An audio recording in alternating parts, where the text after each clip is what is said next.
Welcome guys. तो इस video में आप लोगों का स्वागत करता हूं। इस वीडियो में आप लोग जानने वाले हैं सिंपल प्रेजेंट टेंस को, और इस वीडियो में मैं आप लोगों को बताऊंगा यस नो वाले क्वेश्चन आप सिंपल प्रेजेंट टेंस में कैसे यूज कर सकते हैं और WH क्वेश्चंस आप लोग किस प्रकार से बना सकते हैं सिंपल प्रेजेंट टेंस में। तो एक पैराग्राफ मतलब स्टोरी के माध्यम से मैं आप लोगों को WH क्वेश्चन बताने वाला हूं, या यस नो वाले क्वेश्चन आप लोगों को आसानी से समझाने वाला हूं कि डेली लाइफ में आप लोग इस प्रकार के क्वेश्चन किस प्रकार से बना सकते हैं सिंपल प्रेजेंट टेंस का सहारा लेके। तो आप लोग देख रहे हैं डेली इंग्लिश फॉर ऑल। तो आइए इस वीडियो को शुरू कर देते हैं। तो सबसे पहले मैं आप लोगों को पैराग्राफ दिखाता हूं, जो कि ज्यादा बड़ा तो नहीं है लेकिन फिर भी आप लोगों को समझाने के लिए काफी है, ठीक है। और उसके बाद इन सब की हिंदी और इंग्लिश मैं आप लोगों को दूंगा साथ में, जो कि आप लोग अच्छे से समझ सके। तो सबसे पहले इस पैराग्राफ को आप लोग बिना हिंदी के ही समझने की कोशिश करें। देखिए, what time do you get up in the morning? आप सुबह कितने बजे उठते हैं? And what do you do after getting up? और उठने के बाद आप क्या करते हैं? What time do you take a bath? आप कितने बजे नहाते हैं? एंड और what soap do you use? आप कौन सा साबुन इस्तेमाल करते हैं? Do you wipe your body with a towel after taking a bath? नहाने के बाद क्या आप एक टॉवल से अपनी बॉडी को सुखाते हैं, मतलब साफ करते हैं या पोंछते हैं? वाइप, ठीक है, पोंछना या साफ करने के लिए यूज करते हैं। एंड और आफ्टर दैट, उसके बाद do you apply any cream? क्या आप कोई क्रीम लगाते हैं? ऑन योर फेस, अपने चेहरे पर, सो जिससे जिससे कि your face can look fair, आपका चेहरा फेयर दिख सके, मतलब गोरा दिख सके। एंड और can you tell me which cream do you apply to your face? क्या आप बता सकते हैं कि कौन सी क्रीम आप अपने चेहरे पर लगाते हैं? Do you dress up in front of the mirror? क्या आप शीशे के सामने ड्रेसअप होते हैं, मतलब तैयार होते हैं या सजते हैं या संवरते हैं? What do you like to wear the most? आपको सबसे ज्यादा क्या पहनना पसंद है? What do you mostly like to wear? आप क्या पहनना सबसे ज्यादा पसंद करते हैं? जीन्स या फिर पैंट या फिर पिजामा? Do you like to wear, क्या पसंद करते हैं लूज फिटिंग क्लॉथ्स, और do you like to wear tight clothes? मतलब कि आप क्या ढीले ढाले कपड़े पहनना पसंद करते हैं या फिर tight? Do you wear a watch on your hand? क्या आप अपने हाथ में घड़ी पहनते हैं? Which company watch do you wear? आप कौन सी कंपनी का घड़ी पहनते हैं? एंड और do you wear shoes in winter? क्या आप सर्दियों में जूते पहनते हैं? अब यहां पर पुट ऑन मत कर देना कि do you put on shoes in winter, ठीक है, उसकी अलग कंडीशन है, वो बताऊंगा आप लोगों को अभी। Do your feet sweat when you wear shoes for a long time? मतलब कि आपके पैरों से पसीना आता है जब आप ज्यादा देर तक जूते पहनते हैं। Do your feet smell when you take off your shoes? क्या आपके पैरों से बदबू आती है जब आप जूते उतारते हैं? टेक ऑफ मतलब उतारना, ठीक है।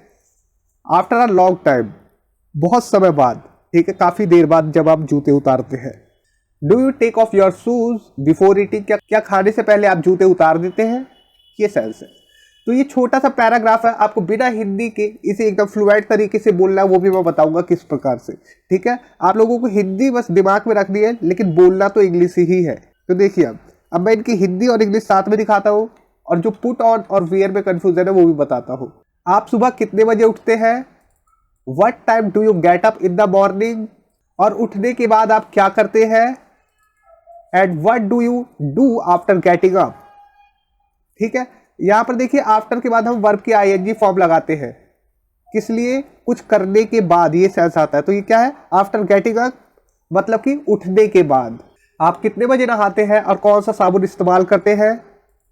What time do you take a bath and what soap do you use?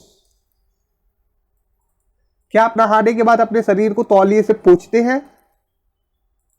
Do you wipe your body with a towel after taking a bath? और उसके बाद क्या आप अपने चेहरे पर कोई ऐसी क्रीम लगाते हैं जिससे कि आप गोरा दिख सके? And after that, do you apply any cream on your face so that your face can look fair?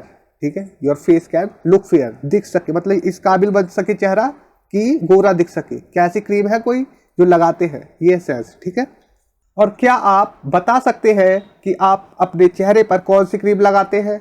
And can you tell which cream you apply to your face? ठीक है, तो यहाँ पर देखिए कैन की जगह मे का भी यूज कर सकते हैं। अगर यार दोस्त या परिवार की बात हो तो कैन का यूज कर सकते हैं, लेकिन अगर किसी बड़े से बोले तो मे का यूज कर सकते हैं। मे, माइट, वुड लाइक टू कर सकते हैं। तो क्या आप शीशे के सामने सजती संवरती है या सजते संवरते हो? आप सजती संवरती हो या सजते संवरते हो? यू तो यू ही रहेगा, ठीक है। आप do you dress up in front of the mirror? आप सबसे ज्यादा क्या पहनना पसंद करते हैं? What do you like to wear the most? यहां पर मैं बोल रहा हूं फिर से कि पुट ऑन का यूज नहीं करेंगे, वो अभी मैं बताऊंगा क्यों नहीं करेंगे। What do you like to wear the most? आप सबसे ज्यादा क्या पहनना पसंद करते हैं? आप ज्यादातर क्या पहनना पसंद करते हैं, जीन्स पैंट या पजामा? What do you mostly like to wear, jeans pants और पिजामास? क्या आप ढीले ढाले कपड़े पहनना पसंद करते हैं या फिर तंग मतलब चुस्त कपड़े पहनना पसंद करते हैं? Do you like to wear loose fitting clothes और do you like to wear tight clothes? क्या आप अपने हाथ में घड़ी पहनते हैं? आप किस कंपनी की घड़ी पहनते हैं? Do you wear a watch on your hand? Which company watch do you wear? और क्या आप सर्दियों में जूते पहनते हैं? एंड और do you wear shoes in winter? जब आप लंबे समय तक जूते पहनते हैं तो क्या आपके पैरों में पसीना आता है? Do your feet sweat when you wear shoes for a long time? यहां पर देखिए, ये जो वियर से ना हम स्टेट बता रहे हैं कि जब आप लंबे समय तक जूते पहनते हैं या पहने रखते हैं तो क्या आपके जूतों से मतलब पैरों से पसीना आता है? तो यहाँ पर हम एक स्टेट की बात कर रहे हैं, एक्शन की बात नहीं। अगर एक्शन की बात करें तो वहां पर पुट ऑन का यूज होता है। जैसे put on your shoes and go to market, मतलब कि जूते पहनो, मेरे सामने पहनो, मतलब कि एक्शन मेरे सामने होना चाहिए तब तुम जाओ। अगर तुम आए जूते पहने हुए तो मैं बोलूँगा you are wearing a shoes, आप एक जूते पहने हुए हो। तो ठीक है, वियर से हम एक स्थिति बताते हैं। देखिए अगला, जब आप लंबे समय बाद अपने जूते उतारते हैं तो क्या आपके पैरों से बदबू आती है? तो यही है, do your feet smell when you take off your shoes after a long time? तो टेक ऑफ मतलब उतारना, कोई भी चीज अपने शरीर से उतारना। क्या आप खाने से पहले अपने जूते उतार देते हैं? Do you take off your shoes before eating? यहां पर देखिए बिफोर के बाद आईएनजी फॉर्म, वर्ब की आईएनजी फॉर्म, मतलब खाने से पहले, कुछ करने से पहले, ये सेंस आता है। ठीक है, कुछ करने से पहले, बिफोर के बाद आईएनजी फॉर्म वर्ब की जब लगाते हैं। अब देखिए मोर क्वेश्चंस है। सबसे पहले पुट ऑन की बात करें तो पुट ऑन का मतलब होता है पहनना। ठीक है, कोई काम प्रोसेस में हो उस पहनने को बोलते हैं। कोई चीज अपने शरीर पर रखना जिसमें एक्शन हो। ठीक है, हमारे सामने वो एक्शन दिखे या जो कर रहा है वो अपना एक्शन बताए। जैसे जूते पहनकर बाजार जाओ, put on your shoes and go to the market. ठीक है, तो अभी जूते नहीं पहना, अभी हम कह रहे हैं कि जूते पहनो और बाजार जाओ, put on your shoes and go to market. अब हम सवाल करें, क्या तुम जूते पहनते हो? Do you wear shoes? यहां पर वियर, यहां पर हम एक्शन नहीं पूछ रहे उससे, उसकी कंडीशन पूछ रहे हैं कि स्टेट पूछ रहे, पहनते हो कि नहीं पहनते, बस ये बताओ। Do you wear the shoes, yes और नो? तो वेयर का यूज करते हैं हम पहने होना, कोई चीज पहने होना, कोई चीज पहने हुए होना, मतलब जो भी शरीर पर रखा हुआ है पहले से, उसके लिए हम वेयर का यूज करते हैं। पहले पुट ऑन होता है, पहले पहना जाता है, उसके बाद वो वियर हो जाता है, उसके बाद वो पुट ऑन नहीं रहता। ठीक है, शरीर में कोई चीज जाती है या रखी जाती है वो पुट ऑन होता है, जब वो रख दी जाती है तो वो वियर हो जाता है। ठीक है, इतना क्लियर हो गया। अब देखिए यस नो वाले question. Do you like ice cream? क्या आपको आइसक्रीम पसंद है? या फिर क्या आप आइसक्रीम पसंद करते हैं? शॉर्ट आंसर और लॉन्ग आंसर देखिए, आप बोल देते हैं यस, हाँ, आई डू, तो आई डू बोलेंगे क्योंकि डू वाला क्वेश्चन है। या फिर I like ice cream, yes I like ice cream, हाँ मुझे आइसक्रीम पसंद है, या लॉन्ग आंसर दे या फिर छोटा सा बोल दे यस आई डू, तो भी ये सही है। ठीक है, और या फिर आपको मना करना है तो नो आई डोंट, मतलब कि मुझे आइसक्रीम पसंद नहीं है, ये पूरा मतलब दे रहा है। लेकिन अगर आप बोलना चाहे बड़े में तो इस प्रकार से बोल सकते हैं, no I don't like ice cream, no I don't like ice cream. ठीक है, या फिर आप बोल सकते हैं शॉर्ट में ही नो आई डोंट। इसी प्रकार से डज का भी एक एग्जाम्पल देखिए, does Kishore live in Delhi, मतलब कि क्या किशोर दिल्ली में रहता है? ठीक है, यस ही डज, ऐसे बोल सकते हैं। यहाँ पर डू या डज आएगा अकॉर्डिंग टू इस सब्जेक्ट के। अगर यहाँ पर यू रहेगा तो यहाँ पर डू आएगा, यहाँ पर थर्ड पर्सन सिंगुलर रहेगा तो यहाँ पर डज आएगा, इस प्रकार से। कितना क्लियर है?